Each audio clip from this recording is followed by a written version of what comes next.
2014 का वर्ष था। इराक में दहशतगर्दों ने हाहाकार मचा रखा था। हर दिन लड़ाइयां, खून खराबा, बम ब्लास्ट, यह तो आम सी बात हो गई थी। ऐसे ही एक गांव पर इन दहशतगर्दों ने कब्जा जमा रखा था और वहां पर वे हर दिन कत्लेआम मचाते थे।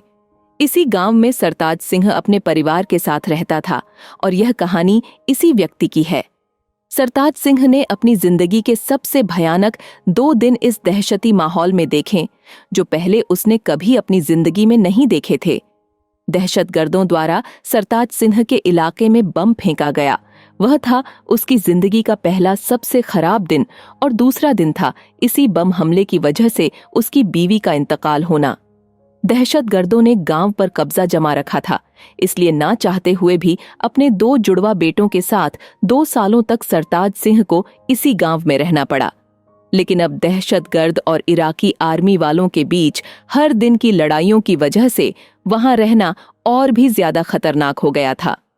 सरताज सिंह किसी तरह उस गांव से निकलकर अपना और अपने बच्चों का जीवन सुरक्षित बनाना चाहता था। लेकिन यह इतना आसान नहीं था, क्योंकि दहशतगर्दों को हुक्म मिला था कि जो भी इस गांव से भागते हुए पकड़ा जाए, उसे वहीं मार दिया जाए। सरताज सिंह जानता था कि भागते हुए शायद वह पकड़ा जा सकता है और मारा जा सकता है, लेकिन वह इस बात से भी वाकिफ था कि अगर वह यहीं रहा तो जरूर मारा जाएगा। उसे अपनी जान की कोई फिक्र नहीं थी। फिक्र थी तो बस उसके 2 जुड़वा बच्चों की, जो अब उसके लिए दुनिया में सब कुछ थे। काफी सोच विचार और मनोमंथन के बाद सरताज सिंह ने एक योजना बनाई। सरताज सिंह ने एक दिन अपने दोस्त से बोलकर नींद की दवाइयां मंगा लीं। उसने अपने बच्चों के दूध में नींद की दवाई मिलाकर रात को उन्हें दूध पिला दिया और उनके सोने का इंतजार करने लगा। उसका प्लान था कि रात के अंधेरे में चुपके से बिना आवाज किए इस गांव से निकलकर सीधा इराकी आर्मी तक पहुंचा जाए। इसलिए बच्चों का शांत रहना बहुत जरूरी था। बच्चों के सो जाने के बाद सरताज सिंह ने दोनों बच्चों को अपने कंधों पर लिया और चुपके से दबे पांव गांव से निकलने लगा। लेकिन बदनसीबी है कि उसका साथ छोड़ने का नाम नहीं ले रही थी। गांव के कोने कोने में दहशतगर्द पहरा दे रहे थे। एक दहशतगर्द ने सरताज सिंह की आहट सुन ली और उसकी दिशा में एक गोली चला दी। गोली सीधे एक बच्चे के पीठ को चीरते हुए आर पार हो गई और सरताज सिंह के कंधे पर जा लगी। बच्चे की वहीं पर मौत हो गई, लेकिन मजबूर सरताज सिंह अपना दुख मनाने के लिए रुक भी नहीं सकता था। वह किसी तरह बचते बचाते आगे बढ़ गया और दहशतगर्द की नजरों से ओझल हो गया। उसके धर्म के नियमों के अनुसार किसी भी व्यक्ति की मृत्यु हो जाती है तो उसे एक निश्चित समय के अंदर ही जमीन में दफनाना जरूरी होता है। अपने असहनीय दुख और रोती हुई आंखों के साथ सरताज सिंह ने अंधेरे में ही जमीन में गड्ढा खोदना चालू किया। जमीन रेतीली थी, इसलिए वह बड़ी आसानी से गड्ढा खोद पाया।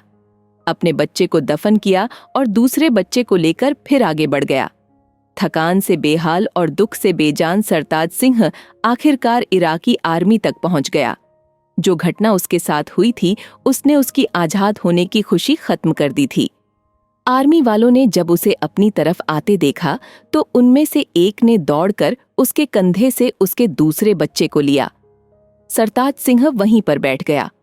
आर्मी वालों ने उसे पीने के लिए पानी दिया।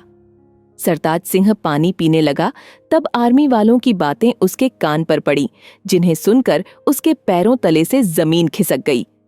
आर्मी वाले आपस में बात कर रहे थे, जरूर इस बच्चे के पीठ पर लगे घाव की वजह से इसकी मौत हुई होगी। हो सकता है किसी दहशतगर्द ने पीछे से गोली चलाई हो। उनकी बातें सुनकर सरताज सिंह को रियलाइज हुआ कि उसने कितनी बड़ी गलती कर दी थी।